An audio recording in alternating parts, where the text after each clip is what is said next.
আসসালামু আলাইকুম ভাই। ওয়ালাইকুম আসসালাম ওয়া রাহমাতুল্লাহ। আপনি গাভী গরু পালন করছেন? হ্যাঁ, কতগুলো আছে গাভী? 10টা। 10টা। 10। কিরকম হয় এটার দুধ? এটার দুধ 8-9 লিটার হয় বর্তমানে, মানে বাচ্চা নাই তো। হ্যাঁ হ্যাঁ। বাচ্চা নাই তো 8-9 লিটার হয়। জার্সি আছে, হুম।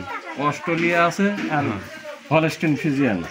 এই 3 রকমের গরু হলে করে ভালো হয়, সবচেয়ে বেশি ভালো হয়। সবচেয়ে বেশি। আর দাঁতে বা বয়সে কিরকম থাকতে হবে? দাঁতে বয়সে আপনার হলো ওই 4 দাঁত 6 দাঁত এর ভিতর হলে পারে ভালো হয়। এর ভিতরে বেশি ভালো হয়।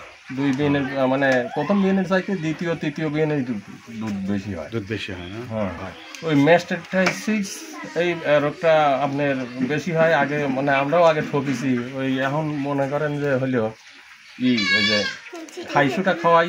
হ্যাঁ হ্যাঁ হ্যাঁ। খাইশুটা খাওয়ালে পরে ওটা কম হয়, বুঝছেন? তেমন একটা হয় না। এটা কি হচ্ছে আপনার বাচ্চা দেওয়ার আগেই খাওয়াতে হয় না বাচ্চা দেওয়ার পর? ওই বাচ্চা দেওয়ার আগে বলানো সমস্যা বুঝলি পারে বোঝা যায় যে হইলো রেগুলার একটু করে খাওয়ালি পারে ওদের সমস্যার সমাধান হয়। সমস্যার সমাধান ওই বড় ধরনের আর হয় না। আগে যাওয়া ওলান জাম হয়, অপারেশন করা লাগছে করে লাগছে, ওটার কোনো আর হয় না। এই খাইছোটাটা কিরকম পরিমাণে কিরকম ভাবে একটা গরুর ধরেন যে 50-75 গ্রাম গরু বুঝে, মানে গরুর ওয়েট বুঝে বা গরুর গঠন বুঝে খাওয়াতে হয়। হ্যাঁ হ্যাঁ। মানে একটা স্বাভাবিক অনুযায়ী একটা গরুকে কত 50 গ্রাম দেওয়া যায়। কয়বার খাওয়ানো লাগবে? ধরেন দিনে সকালবেলা একবার, হইলে বিকালবেলা একবার, মানে যখন ঠিক হয়ে যাবে আবার অল্প অল্প করে খাওয়াতে পারে। মানে শুরুতে খাওয়াতে হবে হ্যাঁ। এই ম্যাস্টিকা রোগের জন্য না? ম্যাস্টিকের জন্য।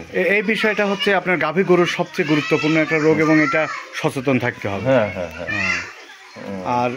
আর এমনি হচ্ছে আপনার এই ঘর পরিষ্কার পরিচ্ছন্নের বিষয়টা হ্যাঁ হ্যাঁ, ঘর তো অবশ্যই পরিষ্কার পরিচ্ছন্নতা রাখলি পারে। এই জীবাণুটা সৃষ্টি হয় সপ্তাহে আপাতত একদিন হইলে আপনার টিমসন বা জীবাণুনাশক দিলি পারে। হ্যাঁ হ্যাঁ। ওই খুরা রোগ তো এমতিন বা ওই আপনার ম্যাস্টিকার পায়, বুঝছেন? রক্ষা পাবে আর রক্ষা পাবে। এই জন্য সবসময়ের জন্য ক্লিন পরিষ্কার রাখতে হবে। হ্যাঁ হ্যাঁ।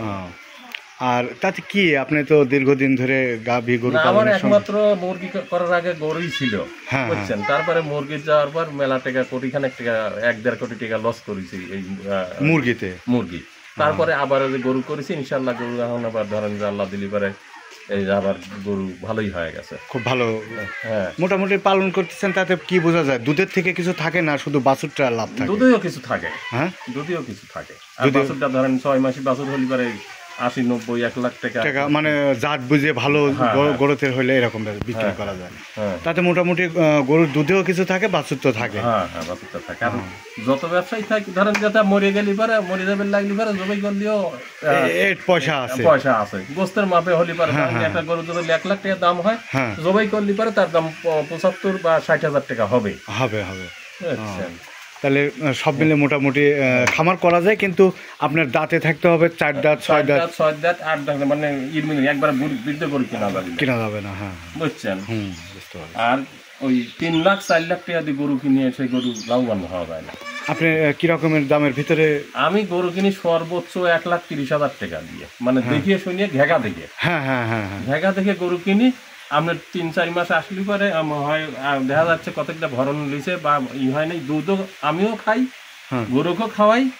লাভের দিন দেখা যায় কি যে 3 মাসের মিনিং বা 1 মাসের মিনিং ভরিয়ে যায়, ওই দুধ দিয়েই আমার চলে যায়। লাভের দিন গাব জাগলি হয়ে যায়।